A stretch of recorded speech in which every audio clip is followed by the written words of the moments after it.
pastor tinha mandado para mim um tema para a gente. E eu quero subordinar o que quero falar acerca daquilo que o pastor propôs para nós aqui. Agradeço a Deus pela vida do pastor Luciano. Agradeço a Deus pela vida de todos aqui os presentes. E eu estava olhando aqui a decoração, achei interessante. E quero que entenda que nós não estamos tecendo aqui comentário negativo.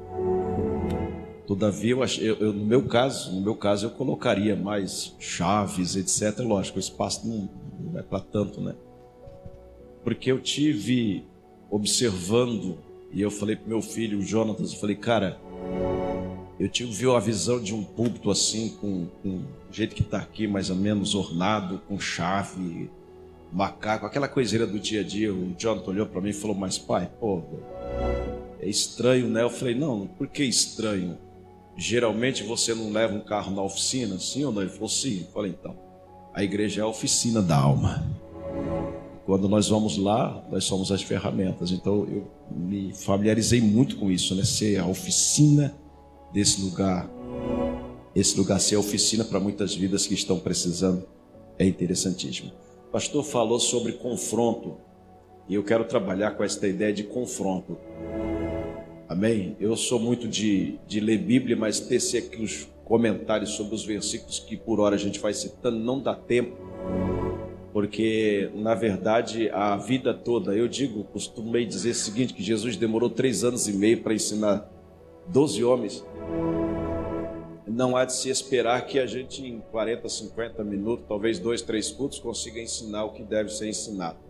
A gente vai só falar mais ou menos, dar um norte. E é mais ou menos esta a ideia. Para tanto, eu gostaria de chamá-los a uma leitura bíblica bem simples, no capítulo 6 e o versículo 10, se não me sai da memória, de Mateus, onde Jesus está ensinando os discípulos a orarem. No versículo 9 ele diz, Pai nosso que está no céu, santificado seja o teu nome. No versículo 10 ele diz, venha teu reino e seja feita a sua vontade. Quem entendeu, diga amém. Eu sou muito isso, tá? Tem que entender, diga amém, pra gente já... mas logo eu paro com isso também. É importante. Venha teu reino. Jesus veio na face da terra por duas grandes razões.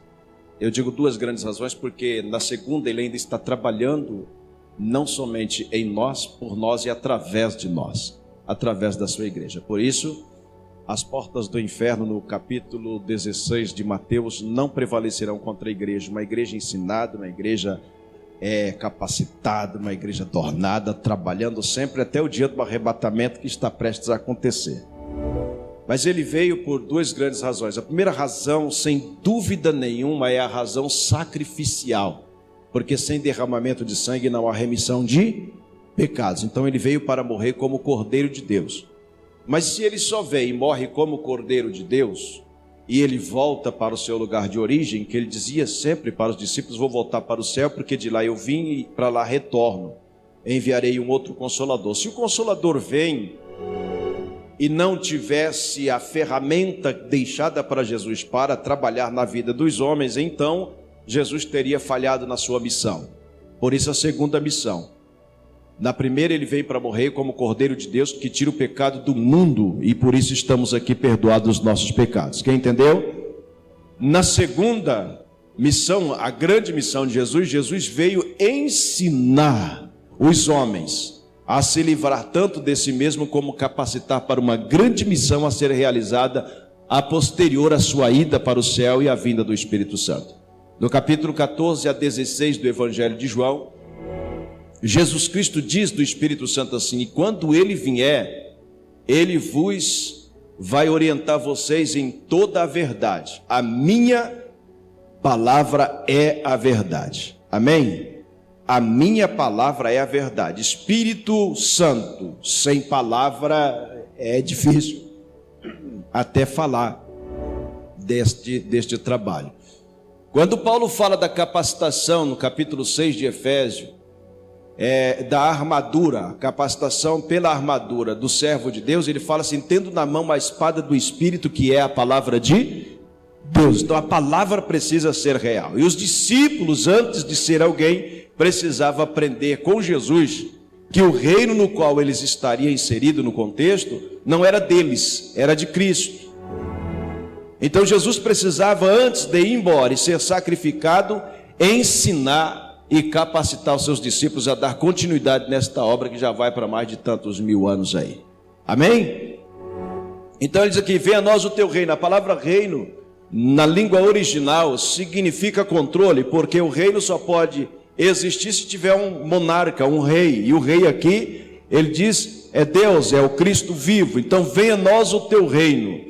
Se eu estiver fazendo esta oração e mudar a palavra para adequar o sentido, vamos perceber que há uma exigência tão forte que muitas vezes nós não queremos. O que nós queremos é a satisfação das nossas necessidades pessoais num primeiro momento. Mas quando eu estou fazendo a oração, e já começa nos inícios do ministério de Jesus, após a sua grande pregação, que é o Sermão do Monte, ele inicia o capítulo 6, ensinando num primeiro momento a igreja como deveria se comportar diante de uma oração. Pai nosso que está no céu, santificado é o teu nome. Aqui já dá para ir muito longe, mas quando ele fala, venha o teu reino, e eu mudo a frase aqui para adequar ao nosso entendimento, é como se eu estivesse falando bem assim: exerça sobre a tua vida o meu controle, exerça sobre a minha vida o teu controle. E aqui a coisa muda, porque venha o teu reino, é o mesmo que dizer, exerça sobre mim o teu controle.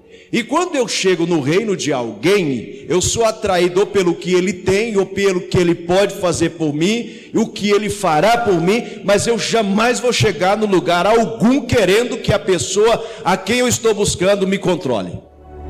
E aqui começa a surgir um problema. E o pastor falou de confronto, e eu quero falar um pouquinho sobre isso.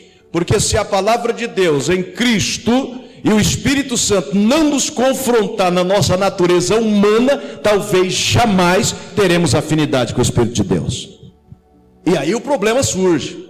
Porque quando nós somos atraídos pelo Evangelho, geralmente somos atraídos pela seguinte mensagem: vinde a mim, os cansados e oprimidos, eu os aliviarei. E aí vem, aprendei de mim. E esse aprender é o confronto, e ninguém quer aprender. Se você pegar Mateus 7, 24, na continuidade do capítulo 6, você vai ver Jesus dizendo assim: o que assemelharei um homem prudente? E aí ele mesmo responde: prudente é aquele que ouve estas minhas palavras, segundo, e as pratica. Assemelhá-lo aí a um homem que edificou a sua casa sobre a rocha. O sentido rocha aqui, lógico, é Jesus na linguagem figurada, mas rocha é aquilo que traz segurança. Porque quando eu estou em Cristo, eu tenho segurança para enfrentar qualquer e todo tipo de problema que pode vir sobre a minha vida. Sem Cristo, jamais, e nada podereis fazer. Amém? Então, estão me acompanhando? Perceberam isso? Então, o que é um homem prudente do ponto de vista da lógica do reino? Ou seja, o que é um homem prudente da lógica e do ponto de vista desse monarca chamado Jesus? É aquele que primeiro ouve a palavra, segundo, as pratica.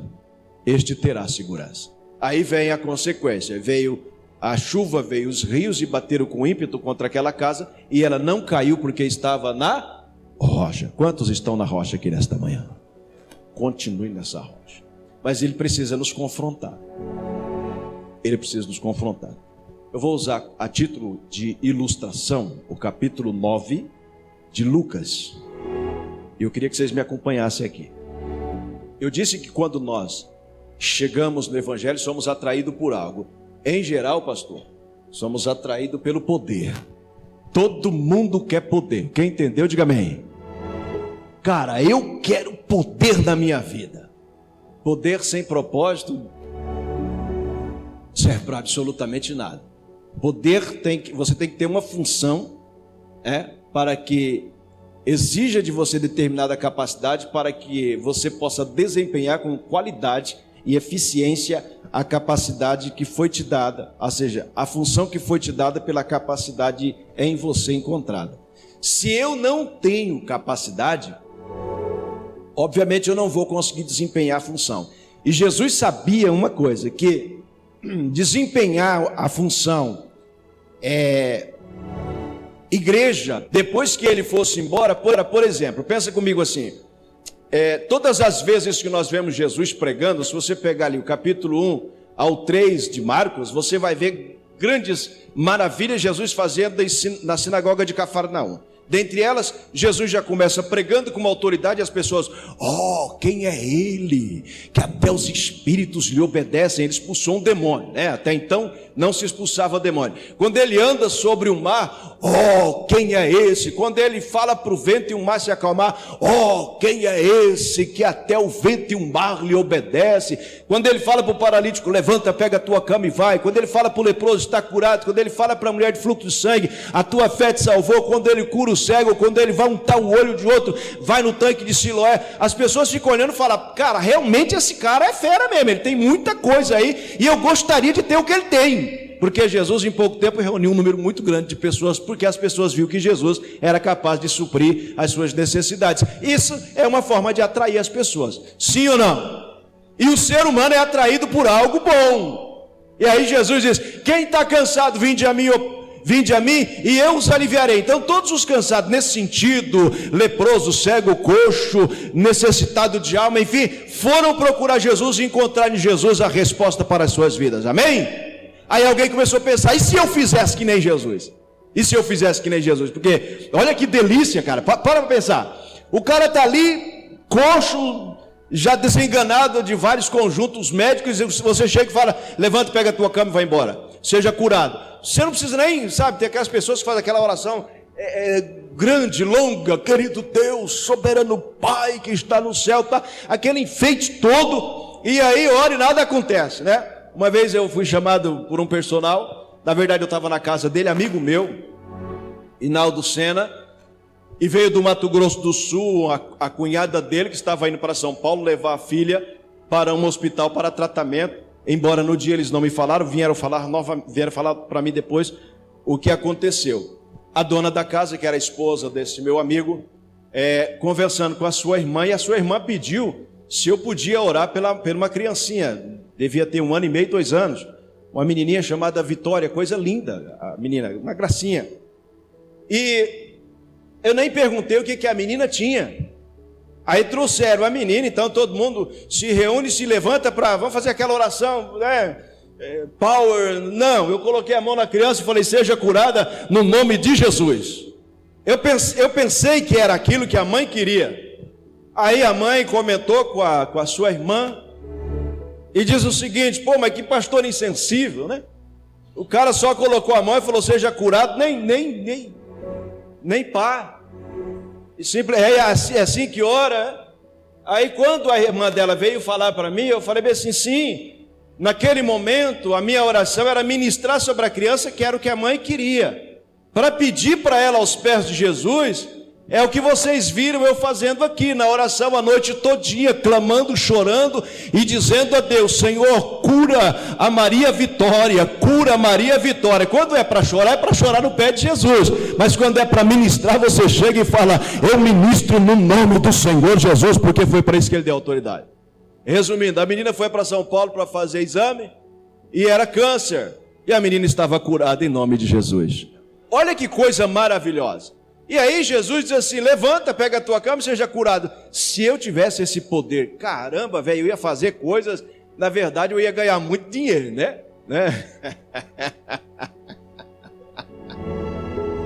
Aleluia. Se eu pudesse pregar assim, vinde a mim todos os desenganados da medicina, os cojos aleijados, eu vou curar vocês. Você imagina quantas pessoas haveria de vir? Diz que a mediunidade do Dr. Fritz, quem já ouviu falar nisso? Esteve numa cidadezinha pequena, eu morava nessa cidadezinha, a capacidade da cidade é para 40 mil habitantes, tinha 120 mil habitantes. Só por causa da personificação desta pessoa que foi exatamente lá. Fizeram várias cabanas. Dr. Fritz faz uma cirurgia mediúnica rápida assim, na verdade é um embrulho, né? Tira tripa de galinha, aquela coiseira toda. Na época eu não era crente, não acreditava muito nisso, mas já andava com pessoas que também eram crentes, não dava muita bola para isso. Mas enfim, O que eu quero mostrar é a necessidade, ela é grande, ela é latente na vida do ser humano. Quem é que não está doente? Quem é que não tem preocupação? Quem é que não tem problema? Todos têm. Então somos atraídos, num primeiro momento, pelo Evangelho, exatamente para que Jesus satisfaça o quê? A minha necessidade. E quando nós chegamos no Evangelho, Jesus vai fazer o contrário. Eu quero confrontar você. Eu quero ir de frente com aquilo que você quer. E o que você quer nem sempre é o que você precisa. E Jesus não dá o que queremos, senão aquilo que nós precisamos. Se você olhar o capítulo 14, 16, versículo 14 e 16 do Evangelho de Mateus, Jesus vai falar bem assim: porque se você não perdoar, não serão perdoados. E o vosso Pai que está no céu não te perdoará. Então, até para chegar lá eu tenho que saber. Por exemplo, respostas que Deus não ouve e jamais vai ouvir. Eu costumo brincar com as mulheres, porque as mulheres querem isso, embora os homens hoje estão assim mais que vaidoso, né? Usa mais creme, ou seja, cuida mais da aparência, porque a aparência é a primeira que impacta as pessoas, e aquela coiseira toda, né? Ninguém sai de casa sem um bom espelho, um bom pente. Eu não preciso mais disso, irmão. Antigamente eu passava um tempão, rapaz, preocupado com o meu cabelo na igreja, como é que ia ficar. Hoje eu saio mais tranquilo, e sei que ele nem arrepiado tá. Embora você não possa ver a derme e a epiderme, pode ser que eu esteja arrepiado. E aí? Dá para você ver que está arrepiado? Não dá, porque eu já tirei para não ficar com essa preocupação. E oro para que você tire o seu também. Olha lá, alguém falou misericórdia. Aleluia. Meu filho fica o tempo todo assim, o mais novo. Você vai perder a aula, cara. Eu estou com pressa. Aí eu coloquei a mão na cabeça dele e falei assim: eu quero que você seja que nem o pai. Ele falou: você é doido. Eu era assim também, vai perder. Então, se eu pudesse ter as minhas necessidades satisfeitas, obviamente que eu estaria aqui exatamente em detrimento desta necessidade. Agora, vejam bem, capítulo 9 de Lucas, Jesus diz assim: eu quero que vocês vão para realizar 3 coisas. Primeiro, expulsa demônio. Diga comigo: expulsar demônio. Vamos expulsar esses 3 aí. Segundo, você vai curar os enfermos. Curar enfermo.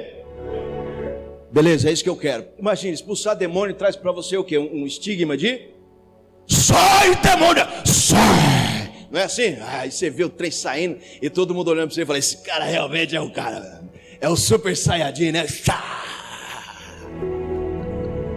É ou não é? Não é assim que a gente pensa?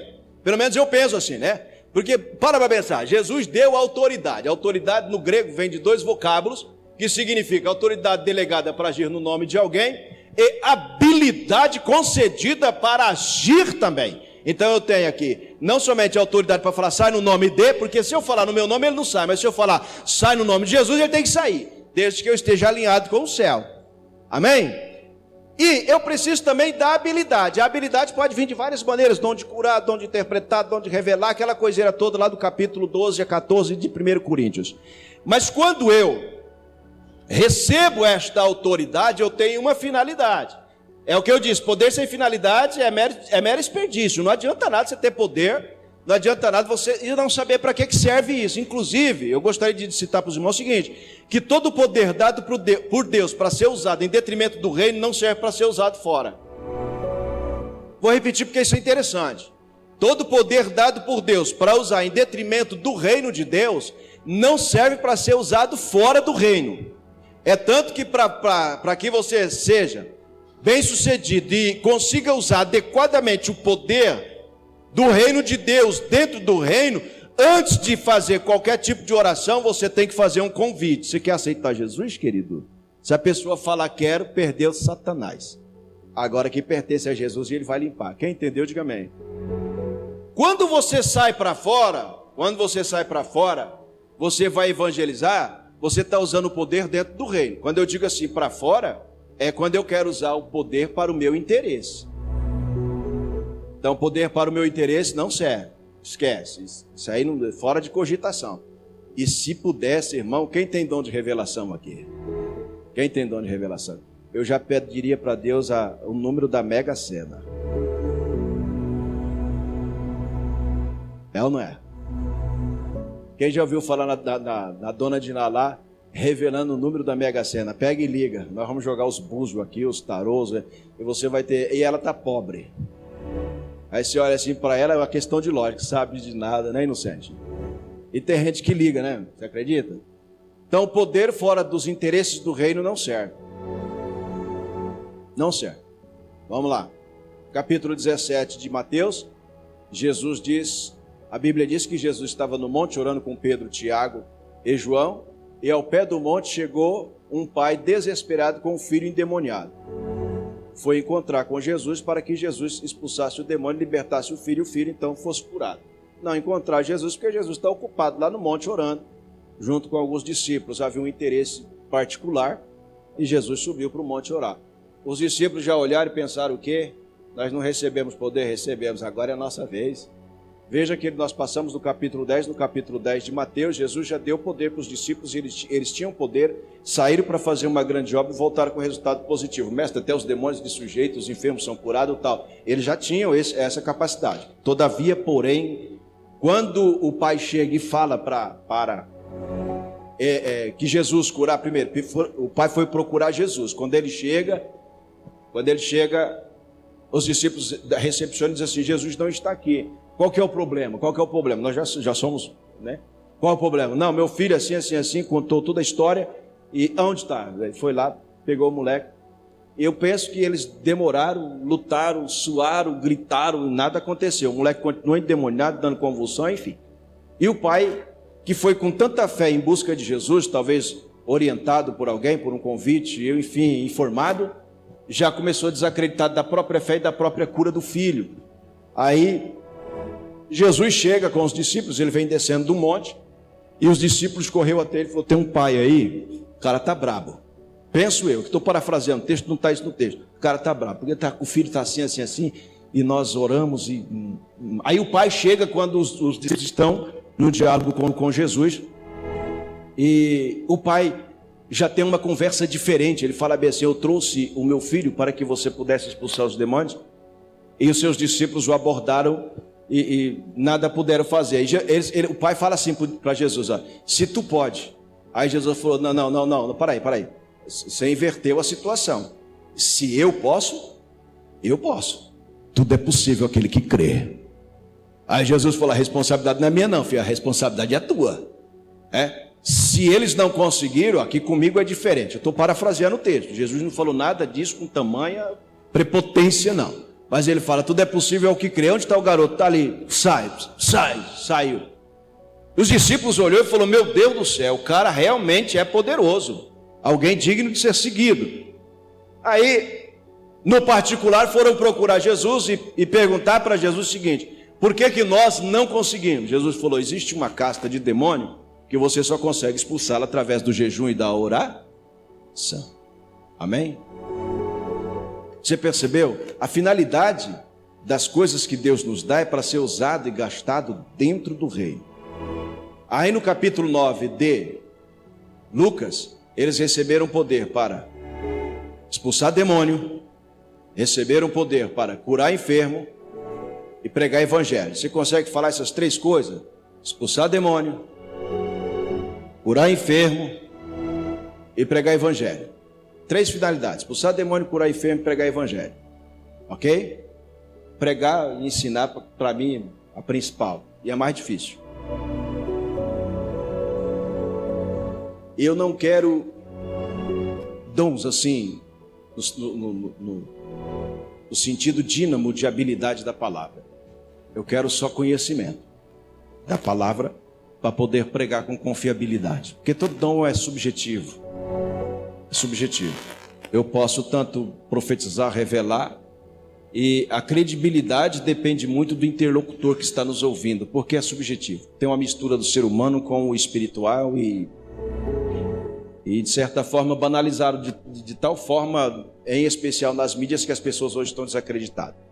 Tem um cara aí que começa a falar em mistério, e aí está falando com alguém, o cara fala bem assim, brincando obviamente, me manda os pics que eu termine de falar a revelação. Quer dizer, é uma banalização total assim acerca de dom, e aí quem vem para a igreja vem com essa mentalidade como se lá fora tivesse, e aqui dentro acaba entrando numa situação difícil. Mas os dons são reais. Mas o dom só pode ser gastado em detrimento dos benefícios do reino de Deus. Quem entendeu, diga amém. Ok. Se você olhar o versículo 46 do capítulo de número 9 de Lucas, você vai perceber os discípulos perguntando, fazendo uma certa intriga, uma certa briguinha entre eles, dizendo o seguinte: quem é o maior no reino? E aí talvez, não sei se eles começaram a somar ou contar. Uns expulsavam demônio, outros curavam, outros pregavam, e aquela coisinha toda. Quem na verdade é o maior entre nós aqui? Já passou isso pela tua cabeça? Ou pelo menos um mero sentimento abobalhado assim, entre muitas pessoas, obreiros, a gente ostentar, ou talvez passar pela mentalidade de quem é maior aqui, talvez nesse lugar, em detrimento da plateia, ou aqui, desse ponto de vista, em detrimento do céu. Quem é maior?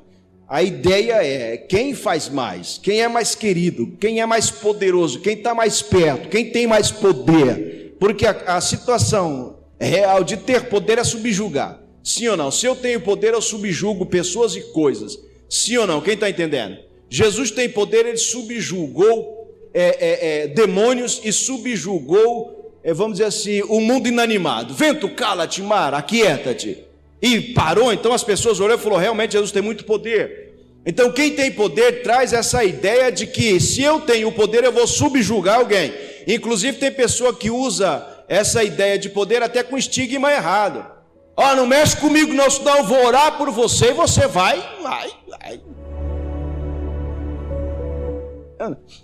Já viu falar no poder amaldiçoador? Quem já ouviu falar? Existe esse poder, sim ou não? Sim ou não? Se existisse esse poder, nós estávamos enrolados, irmão. Porque basta a pessoa não gostar de você e falar: vou colocar você na mão de Deus, você vai ver o que vai acontecer. Aí você fala: estou frito, né? Na mão de Deus, né? É complicado. Balaão tentou amaldiçoar o povo de Israel e Deus mudou as palavras dele, dizendo o seguinte: contra o povo que Deus abençoou, não tem encantamento, não tem maldição, não tem feitiçaria, não tem macumbaria, não tem pé esquerdo, mão esquerda, não tem maldição, não tem nada, porque está guardado debaixo das mãos do Todo-Poderoso. Então não tem esse negócio não, se você está na mão de Deus, acabou. Não se usa poder, irmão, por mais poderoso que seja o homem, a você querer fazer as pessoas se sujeitar. Mas aqui no capítulo 9, versículo 46, os discípulos estão discutindo: quem tem mais poder? Quem tem mais poder? Quem tem mais poder? Quem é o grande aqui? Aí Jesus trouxe uma criança e falou: quem não for pequeno como ele, jamais será grande. E o crescimento no reino de Deus, ele é inverso do crescimento lá fora. E Jesus deixa isso muito claro. Se quer crescer aqui, quero. Então eu vou te ensinar o que é crescer aqui. Como que eu cresço aqui? Vamos lá para o capítulo 13 de João. O que tem no capítulo 13 de João? Que grande não é quem senta à mesa, é quem serve quem está sentado na mesa. Se você recebe poder de Deus, você não recebe poder para subjugar homem, mas você recebe poder de Deus para servir os homens que estão necessitados. É diferente ou não? Eu quero poder para subjugar pessoas. Não é o reino. Esquece. Por isso confronto, não é o reino. Você tem que aprender. Aqui você recebe poder para servir. Se o poder é um dom e eu sou mais a mera bandeja, você vai ter que servir. Por isso que a Bíblia nos chama de despenseiro dos mistérios de Deus. Se você é dispenseiro, primeiro o dono não é seu, porque está para contigo de forma emprestada, e você tem que ter uma finalidade. Qual é a finalidade? As pessoas que são necessitadas. Quem entendeu, diga amém. Quem quer ser grande aqui? Quem quer ser grande? Dos nascidos de mulher, de Jesus, não tem pessoa grande tal qual o João Batista, mas aquele que se fizer menor será o maior no reino do céu. Aí agora eu entendi que a coisa foi pesada, porque João serviu a vida toda, morreu pobre e ainda perdeu a cabeça, literalmente. Aí eu quero poder para ser rico, famoso, né? Tá na contramão da situação. Amém? Toda vez que eu quero poder com finalidade errada, eu também vou agir de forma errada. No mesmo capítulo, a Bíblia diz que Jesus pediu que eles fossem em determinado lugar, e eles foram, e ao passar por uma pequena aldeia de samaritanos, Samaria, os samaritanos não quiseram permitir que eles entrassem. Expulsaram eles: sai daqui, que não é teu lugar, aquela coisa toda, porque a cultura samaritana e judeu não era benquista, ô meu pastor, assim, eu não tenho vergonha, timidez nenhuma do senhor falar, acabou o tempo, porque me direciona um relógio aí aqui em cima. Hã? Tá bom, dá um... E aí já paro, eu sou assim, eu paro, nem problema nenhum com isso. Lá eu sou pastor, aqui eu sou servo, tá? Respeita a autoridade de Vossa Excelência. Eu estava antes de Samaria, e eu não queria estar lá, mas eu estou lá. E Samaria é um lugar ruim, vai lá. Não aceitaram e sai, aquela coisa. Lembra quando você vai para um lugar evangelizar, ninguém quer saber, né? Pega o folheto, amassa na tua cara, joga fora, tá? Beleza. Eles entraram nessa aldeia, mas eles entraram já cheio de poder. Jesus deu poder para eles. Quem lembra? Quem lembra? Poder para quê? Quem vai? E o que vai? Será que em Samaria tinha endemoniado, enfermo e alguém precisava ouvir o evangelho? Sim ou não? Mas aí eles chegaram com esse poder e criaram um terceiro poder. Esse terceiro poder que eles tentaram criar foi humano. Jesus falou: não, que não. Aí voltaram todo bravo: Senhor, tentamos tal, nos expulsaram de lá. Jesus falou bem assim, certo? E eles fizeram um pedido para Jesus do terceiro poder que eles queriam. O Senhor quer que nós peçamos, quem lembra desse texto? Que desça fogo do céu e mata todos aqueles infelizes, aquelas coisas ruins, como fez Elias no Antigo Testamento. E ainda usou um santo de maneira errada. Ainda quiseram fazer uma comparação, como fez Elias. Aí Jesus falou bem assim: de que espírito são vocês? É como se ele estivesse falando, o povo ruim. Agora eu vou repetir para os irmãos, ó. Ele deu poder para expulsar, curar e pregar. Expulsar, curar e pregar. Expulsar, curar e pregar. Aonde está nesse texto do capítulo que ele deu poder para descer fogo, matar? Você vê que no capítulo 6, que nós lemos, versículo 14, ele falou: porque se você não perdoar, não serão perdoados. E o ser humano terá sempre esse confronto, não somente consigo mesmo, mas também com o mundo no qual nós vamos lidar. Não se engane, 30 anos ministrando, não somos mais do que meros servos de Deus para servir com qualidade. Quer ser lembrado aonde você for, faça com qualidade o trabalho que Deus a ti confiou. E não espera de ninguém nenhum retorno, a não ser que amem, e somente isso, desde que você o ame também, porque o povo facilmente se esquece de você, e nem todo mundo te abraça, e por especial que parece que na hora que você mais precisa, ninguém aparece, mas Jesus nunca deixa de estar presente. Aí Jesus censura eles, fala: não, porque o Filho do Homem veio buscar e salvar os que haviam perdido. Quem entendeu, diga amém. Quem quer poder aqui? Quando eu cheguei, nosso mestre estava ministrando sobre avivamento. O maior avivamento, para mim, meu ponto de vista, está no capítulo 1 de Colossenses. 1 Colossenses, versículo 9 e 10. Paulo fala assim: depois que eu fiquei sabendo de vocês, eu me coloquei de joelho e não cesso de pedir a Deus que vocês sejam cheios do cimentos da sua vontade.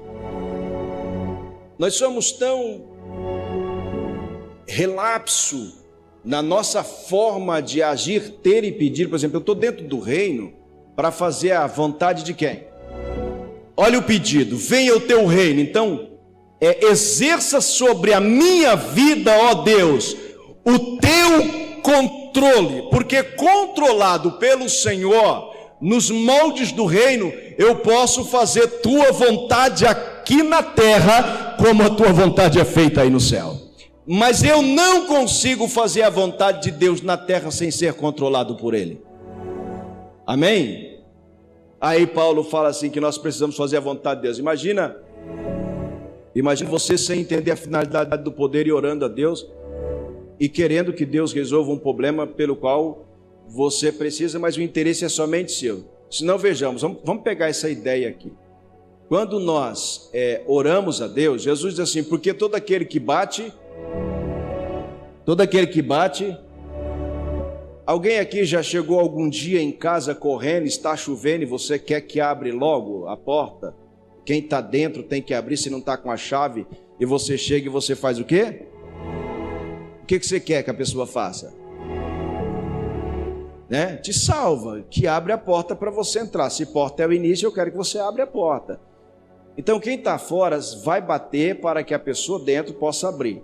E Jesus está dizendo o seguinte: porque todo aquele que bate na porta do céu, e a porta é Jesus, e eu penso que bater aqui é um tom original de falar da nossa necessidade para Ele, porque orar é conversar com Deus. Se você ora, você vai receber a resposta da sua oração. Quem bate, a porta abre. Quem busca, encontra. E todo aquele que pede, recebe.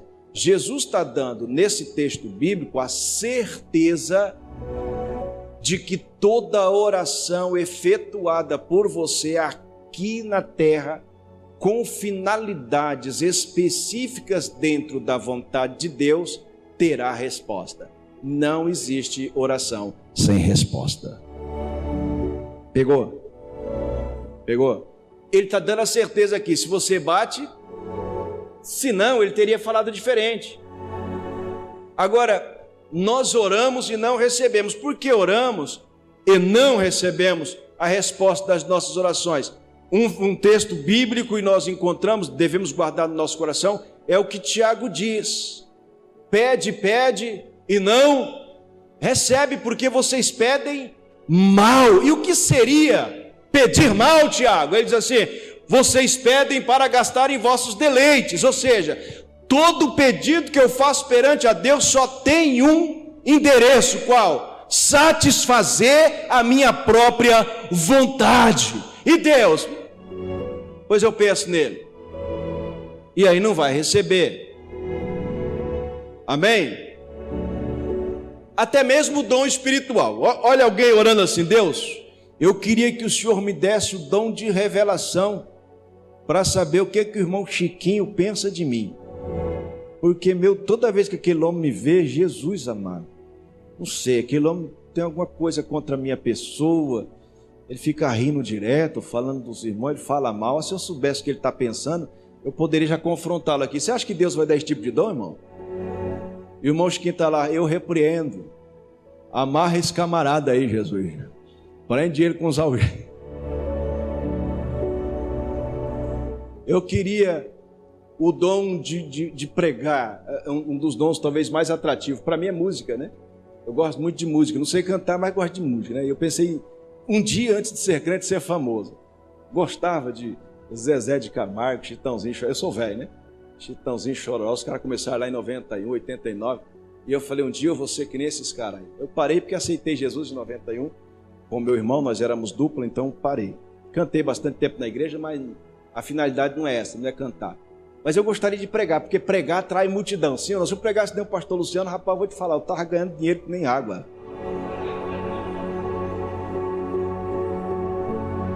Me prega. Levei ele uma vez quando eu dirigia Guanabara. Você é doido? Alguém falou assim para mim: pastor, por que o senhor não traz aquele pastor para cá, o senhor vai embora? Eu falei: perdi as ovelhas. Admiração do nobre companheiro, que Deus possa usar grandíssimo. Mas se eu pregasse, tá? E quando você pensa em pregar, você pensa no quê? Você pensa em cara famoso. Você pensa nos caras da mídia que faz um videozinho lá de 10, 15 minutos, talvez de 5 minutos, aqueles vídeos que tem que ser rápido, tem que ser aquela mensagem de palavra com efeito, mas nunca trabalharam diariamente com pessoas, não sabe como é visitar um lar, não sabe o que é um problema conjugal, não sabe o que é um problema com drogas, não sabe o que é um problema de fuxico com o vizinho, pessoa quebrantada, não sabe o que é um problema financeiro, necessidade, é simplesmente palavra de efeito lá como se funcionasse. Não, Deus nos deu capacitação, poder para realizar uma obra de maneira perfeita. Aí eu quero ser famoso, eu quero que quando eu acabar de pregar aqui, as luzes da ribalta estejam sobre a minha pessoa, e todo mundo, o cara prega mesmo, o cara é fera, o pastor vai trazer ele aqui quando? Aí eu cobro mais, né? Aí eu cobro mais, tô brincando, não cobro nada para fazer esse tipo de coisa, meu negócio é fazer a obra de Deus. Eu quero ser famoso quando eu penso em pregar. Ei, Jesus não está te chamando para fama, não. Quando Jesus chama, Ele chama para um compromisso do céu, ganhar alma, expulsar demônio e pregar o Evangelho. E pregar o evangelho é confrontar vidas. E o pastor uma das coisas que eu não sabia no ministério pastoral, e ninguém nunca me falou, que se tivesse falado, eu não teria aceitado isso.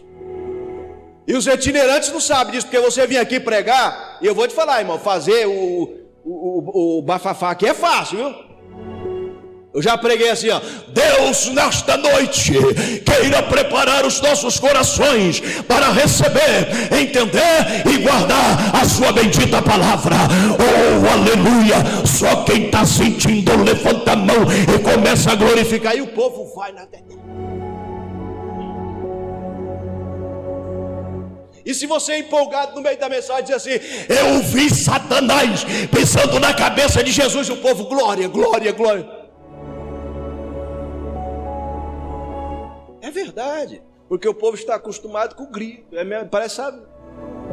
Quando você prega e confronta vidas, e alguém fala assim para você: eu não concordo com o que você está falando, não. Aí você vai falar bem assim: nem eu concordo com o que eu falei. Não, pastor, agora eu não entendi, você é hipócrita. Não sou, não. A pessoa está dizendo para mim que não concorda com o que eu falei. Se o que eu falei é bíblico, eu vou falar: eu também não concordo com o que eu falei. Mas eu não preciso concordar com o que você está me falando, mas eu preciso concordar com o que Jesus falou. Porque Jesus disse que tem que ser assim. Então nem a minha opinião vale nada e nem a tua. A de Jesus vale tudo. Vamos entrar na palavra que vai dar certo. Amém? Então eu tenho que mudar através da palavra. Porque quando eu peço, Jesus deu certeza que Ele vai responder. Se eu não estou recebendo a resposta das minhas orações, alguma coisa de errado está no canal. Vamos lá, capítulo 5, versículo 14 da primeira epístola de João. João diz assim: esta é a confiança que nele temos, que se pedirmos alguma coisa a Ele, sendo a vontade dEle, Ele o fará para que o Pai seja glorificado. Agora mudou a coisa. O que João está falando? Você tem que orar de acordo com a vontade de Deus. Se o que você pede não está no contexto da vontade de Deus, esquece. Tiago diz assim: você pede e não recebe, porque o que você pede é só para o seu próprio interesse. E aonde está Deus nesta situação? E eu vou te falar, a oração interesseira é o que mais tem hoje. É o que mais tem hoje. Amém? Então eu preciso saber pedir. E é por isso que Paulo, em Colossenses capítulo 1, versículo 9, fala assim: eu oro para que vocês tenham conhecimento da vontade dele. Então eu preciso conhecer a vontade de Deus. A vontade de Deus vai vir através do ensinamento da palavra de Deus. Eu preciso conhecer, eu preciso ter sede, eu preciso ter vontade de ouvir a palavra.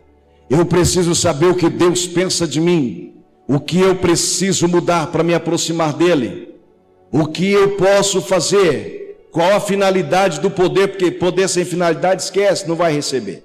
Eu estava em casa, eu fazia cobrança, trabalhava de segurança uma época, fazia cobrança. Cheguei e falei para minha esposa, fiz uns telefonemas na empresa, voltei para casa, almocei, estava saindo com a bolsa, ia fazer cobrança. Na verdade não fazia cobrança, só recebia pagamento das pessoas que não tinham condição às vezes de ir no banco. E quando eu cheguei no portão, Deus falou para mim: pega o óleo de ungir, vai na casa da Márcia. Eu falei: Márcia? Ele falou: é. Eu esqueci de perguntar para ele: qual é o endereço da Márcia, Senhor? Quando ele falou Márcia, eu sabia quem era a Márcia. Mas eu esqueci de perguntar qual é o endereço da Márcia, porque eu conhecia a Márcia e não conhecia o endereço. E ele falou para mim, Deus falou para mim: vai na casa da Márcia, nesse momento ela está orando. E diga para ela que eu não chego com atraso.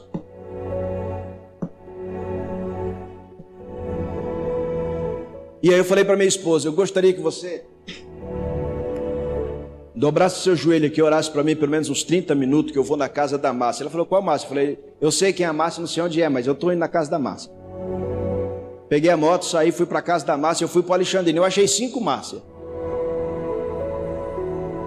E olha que interessante, você conhece a Márcia? Eu sou a Márcia. Não, mas não é você não. Eu já tinha a Márcia. Mas não é você não, mas tudo bem. Né? Orava pela pessoa, inclusive um até chorou. Mas não é você. Deve ser a Márcia, fulana de tal. Ah! Aí eu cheguei na casa, o marido estava no quintal, no fundo da garagem.